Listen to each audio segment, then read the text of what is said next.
Assalamualaikum warahmatullahi wabarakatuh. Bismillahirrahmanirrahim. Amma ba'du. Alhamdulillah, pada kali ini kita bisa bertemu kembali dalam pembelajaran Al-Quran Hadis untuk kelas 9. Pembahasan kita kali ini masih berkaitan dengan ahkamul mad atau hukum-hukum bacaan mad. Sekilas sudah pernah disampaikan melalui WA. Kemudian untuk bahasan sekarang, mad itu cara bahasa adalah memanjangkan atau membentangkan secara bahasa. Kemudian menurut istilah, memanjangkan suara dengan salah satu huruf mad. Jadi, memanjangkan suara bacaan kita terhadap Al-Quran dengan salah satu daripada huruf mad. Tahu huruf mad itu ada 3, ada alif, mati, ya mati, dan waw mati. Semuanya itu dalam keadaan sukun atau mati. Kemudian kalau alif didahului dengan huruf yang berbaris fathah, ya mati didahului oleh huruf yang berbaris kasroh, waw mati didahului oleh huruf yang berbaris dhammah. Kemudian bahasan kita yang pertama adalah mengenai mad badal. Mad artinya panjang, badal itu artinya pengganti atau perubahan. Maksudnya adalah menggantikan hamzah sukun yang digantikan dengan tanda fathah yang berdiri, waw sukun dan ya sukun. Kemudian bisa dikatakan mad badal yaitu jika huruf hamzah yang berharkat fathah, kasroh atau doma dan bertemu dengan hamzah sukun. Panjangnya berapa? Panjang bacaannya 2 harkat atau 1 alif. Contoh bacaan mad badal seperti amana, asalnya amana, di hamzahnya sukun, kemudian digantikan dengan fathah berdiri. Amana dibaca menjadi amanah. Kemudian yang kedua, u'tiya. U'tiya itu hamzah sukun otomatis, dibaca menjadi utiya. Utiya diganti dengan waw, utiya. Utiya menjadi utiya. Kemudian yang ketiga, i'mana.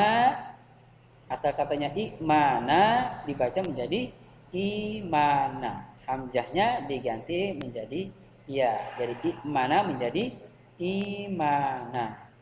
Itu mad badal. Kemudian yang kedua bahasanya adalah mad tamkin. Tamkin artinya penetapan atau pemantapan atau penguatan, yaitu jika ada ya sukun yang didahului oleh huruf yang bertasydid dan berharkat kasrah. Ya sukun yang didahului oleh huruf yang bertasydid dan berharkat kasrah.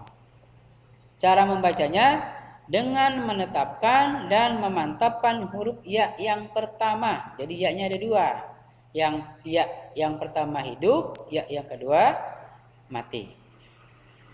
Kemudian bacanya dipanjangkan ya 2 harkat ya. Tetapi jika di akhir ayat atau diwakafkan, maka boleh dibaca 2, 4 atau 6 harkat. Contohnya misalkan kata lil hawariyin ya, itu ada 2 ya. Lil hawariyin. Kemudian yang kedua contohnya huyitum. Kemudian yang ketiga an-nabiyyin. Ya, jadi panjangkan ya-nya, ya yang kedua. Ya. Ya yang kedua dipanjangkan, itu bacaan mad tamkin. Kalau di akhir ayat atau diwakafkan itu maka boleh dibaca 2 harkat, 4 harkat atau sampai 6 harkat. Kemudian yang ketiga yaitu mad farqi atau orang nyebut kadang-kadang mad farqu. Ya, mad farqi atau mad farqu.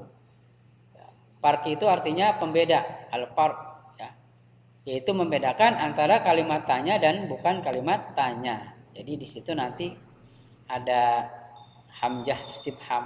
Ada yang hamzah istifham itu kan pertanyaan gitu ya. Cara membacanya mad farqi yaitu huruf hamzah istifham yang termasuk perkataan tanda tanya itu, ya, kalimat tanya itu dipanjangkan sampai 6 harkat. Ya. Kemudian suaranya dimasukkan pada huruf idgham samsiyah berikutnya. Ya. Contohnya misalkan ad-dzakarain gitu ya. Az-zakarain Allah gitu ya. Nah, mad farqi ini hanya ada dalam ya, beberapa ayat dalam Al-Qur'an. Jadi tidak banyak ya. Pertama dalam surah Al-An'am ayat 143 dan 144, berarti 2 ya. Kemudian surah Yunus ayat 59 dan surah An-Naml ayat 59. Jadi hanya ada 4 kata dalam Al-Quran ya, untuk kalimat yang termasuk mad farqi ini. Itu saya kira bahasan kita mengenai mad yang 3 tadi. Ya. Ada mad badal, mad tamkin, dan mad farqi. Kemudian ya, untuk tugas ya. Sebelum tugas barangkali mudah-mudahan apa yang saya sampaikan ini bisa kalian pahami, kemudian bisa kalian amalkan dalam kalian membaca Al-Quran. Dan ingat, baca Al-Quran itu tidak perlu terburu-buru, ya, dengan pelan, ya, supaya makhraj tajwidnya kena. Kemudian untuk tugas nanti selesaikan di rumah, ya. Kalian ambil Al-Quran, ya. Kemudian kalian cari lafaz-lafaz atau lafaz-lafaz kata-kata yang mengandung bacaan mad badal, mad tamkin, dan mad farqi ya. Kalian tulis nanti, ini ada untuk ya, formnya kalian tulis seperti itu. Minimal 1 contoh ya. Ya lebih lebih dari 1 lebih bagus. Ya. Kemudian kalian tulis dalam buku tulis ya. Kemudian setelah ditulis rapi dengan form seperti ini, kalian foto ya tulisan kalian itu, kemudian kalian kirim melalui WA ya, wapri ke saya. Saya kira demikian apa yang sudah saya sampaikan, kurang lebihnya mohon maaf. Assalamualaikum warahmatullahi wabarakatuh.